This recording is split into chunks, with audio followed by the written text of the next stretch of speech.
بسم الله الرحمن الرحيم. قابل قدر والاحترام معزز سامعین، شوال میاشتې شپږو روژو ساتلو حیثیت څه ده؟ همدارنګې شوال میاشتې روژو ساتلو فضیلت څه ده؟ زما عزتمندو، شوال میاشتې کې شپږو روژو ساتل دا مستحب دي. نبی پاک صلی الله علیه وسلم په احادیثو مبارکو کې د دې فضیلت موجود ده.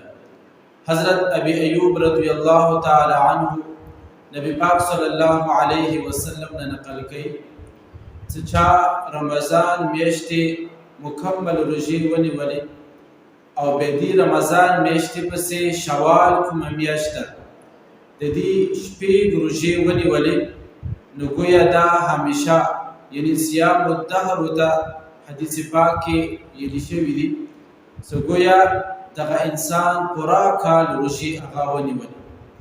د دې خبرې وجه دا ده چې قرآن پاک وعدې مطابق د یوې نیکۍ بدله کم از کم هغه لسو نیکۍ برابر ده.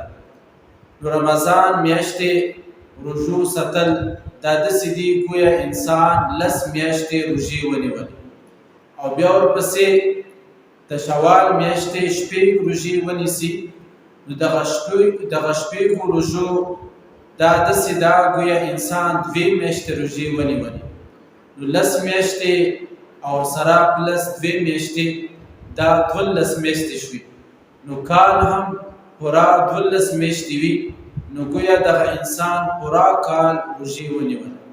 زما عزتمندو، دغه روژې شوال ولا د اختر ورځې نه مسیوا نوره مکمل میاشت روژې نیولی شي او داسې هم کولی شي چې انسان یوه روژه ونیسي بیا یوه پرېږدي، بیا یوه ونیسي یوه پرېږدي، دغې طریقې سره هم شپږ روژې هغه پوره کولی شي او اکټه هم یعنې سال ورپسې پی در پی شپږ روژې ونیوي، دا هم جایز دي.